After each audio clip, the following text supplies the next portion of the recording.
conflitos, né? Ou seja, você falou daquilo que transcende, mas trazendo agora para o que é imanente, para a gente aqui mais pertinho.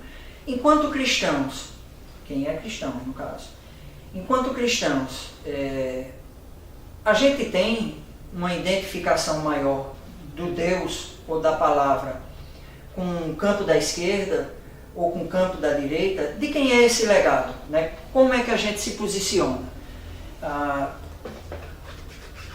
Deus é de esquerda ou de direita? Deus está acima de qualquer coisa. E direita, esquerda e as suas muitas subdivisões e combinações, por isso que alguns preferem falar em nacionalismo, democracia, socialismo, né? São outros termos, né? Exatamente, preferem esses termos que seriam mais são termos que seriam mais fiéis, seriam mais fiéis no sentido de descrever um determinado pensamento político, econômico. Então, Deus está acima disso. Direita e esquerda é invenção humana. E se, no caso do cristão, o referencial de Deus é a Bíblia.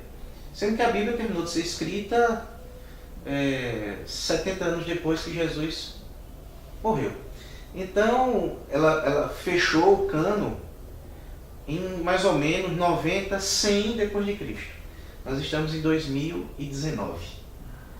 Então, a gente falar de direita e esquerda e associar isso à figura de Deus, do Deus dos cristãos, né?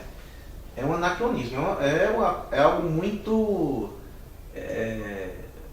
complicado, eu vou usar essa palavra. Mas, infelizmente, é isso que a gente vê. Não, né? Aí eu queria entrar, é uma coisa que me preocupa.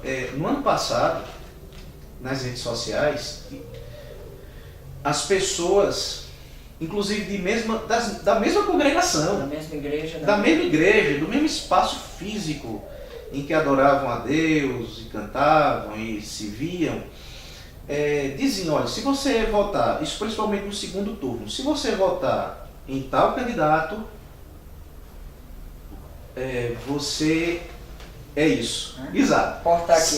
Aí o outro, se você votar no outro candidato, então as pessoas estavam medindo o cristianismo. E houve esse rompimento, né, de relacionamento entre primos e tios. Havia, e assim membros de igreja. Então, se não houve um rompimento, houve um distanciamento. Então, as pessoas mediam o cristianismo do outro pelo voto, a partir do voto. Então eu vou julgar alguém a partir do voto dela. Isso é um julgamento que eu até creio que é proibido, não é? Eu acho que entra naquele julgamento proibido de Mateus capítulo 7. O voto é algo muito pequeno, para eu ser julgado, até porque eu posso, na próxima eleição, votar no seu candidato e você votar no meu candidato. Então agora, quem é que vai para o inferno? Quem é que vai para o céu? Não é? Então, você reduzir alguém a esse aspecto, ou sacralizar ou demonizar, também é um equívoco. Interessante que isso parece que não tem fim. Ano que vem vai haver eleições presidenciais nos Estados Unidos. E existem grupos nos Estados Unidos de cristãos dizendo se a pessoa votar em Donald Trump, não é cristão. Igrejas rachando. Veja até que ponto a política divide as pessoas. E como essa radicalização na defesa das suas posições políticas, veja o dano social que ele está causando. Isso denuncia um distanciamento do referencial, né? Ou seja, se o referencial do cristão fosse, de fato, Deus ou a palavra, talvez na vivência não estaria acontecendo isso. Eu não estaria me identificando por ser uma pessoa de direita, com os valores e princípios de direita acima do seu, que é de esquerda, e vice-versa, né? Eu de esquerda dizer não, Porque se você é de direita e defende isso, isso e isso, está contra a palavra de Deus. Ainda que se encontre, né, nessa ou naquela posição, indícios disso. Sim. Mas daí até é uma atitude muito extrema, realmente. Exatamente. E idólatra. Idólatra. Vai para o campo. Vai. Idólatra. Você está julgando o outro pelo voto, porque ela se identifica em termos de ideia e de candidato. Quando, na verdade, o cristianismo do outro, se você quiser avaliar, quiser se aventurar nisso aí, é a aderência do outro ao Evangelho, ao projeto de Jesus, ao projeto do reino. Reino com R maiúsculo. E ainda que o próprio Jesus tenha encontrado entre os discípulos pessoas assim, né, até politicamente mais inclinados para um lado do que para o outro, mas na formação dos 12, isso foi completamente superado. Vamos lá. Entre os 12, tinha um zelote e tinha publicano. Quem é o zelote? O zelote era quase que um guerrilheiro. Os zelotes lutavam pela emancipação de Israel, dos judeus, do jugo romano. Enquanto Mateus, que era publicano, ele cobrava impostos para o Império Romano. Então, Jesus mostra que certas barreiras políticas entre o povo dele não devem existir.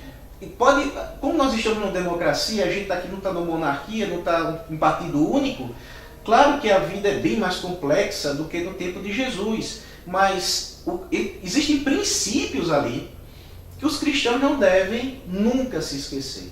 Então, e se você for para a Bíblia, né, já que a gente está falando de cristão e o referencial maior é a Bíblia, vamos pegar o profetismo hebraico. No profetismo hebraico, se você lê Amós, lê Isaías, lê Miqueias, havia denúncias contra a opressão dos pobres. Salvo engano, Amós fala das camas de marfim dos ricos, dos poderosos, enquanto o povo passava fome. Então você vê a denúncia social, não é? E ao mesmo tempo, Jesus fala da parábola dos talentos. Então, um deu 5, outro deu 2, outro deu 1, conforme a sua capacidade. Então, é algo muito, muito característico da direita admitir que os seres humanos não são iguais.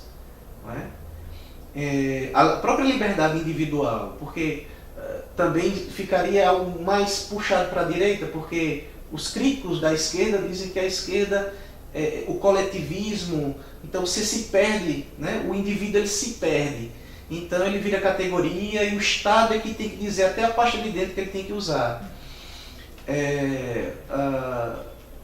A relação com o poder, não é?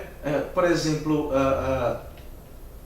naquela cena lá da tentação no deserto, que o inimigo aparece e diz, olha, tudo isso eu te darei se prostrado me adorares, não é? E Jesus recusa isso. O poder dele não é voltado para essas coisas do mundo. Então, a relação com o poder, ela é cheia de tensões. Há uma desconfiança. Então, essa desconfiança, essa cautela, me parece mais característica do conservadorismo político, né? A cautela, a prudência, não é? Na Bíblia a gente não vê assim. Claro que os ensinos de Jesus têm implicações políticas, mas não imediatamente. Porque a preocupação primeira de Jesus era a salvação do indivíduo. Então, na própria Bíblia você vê ensinamentos e situações que contemplam tanto uma esfera que a gente classificaria de esquerda, quanto de direita. Ou incomodaria, né? Ou incomodaria um ou outro.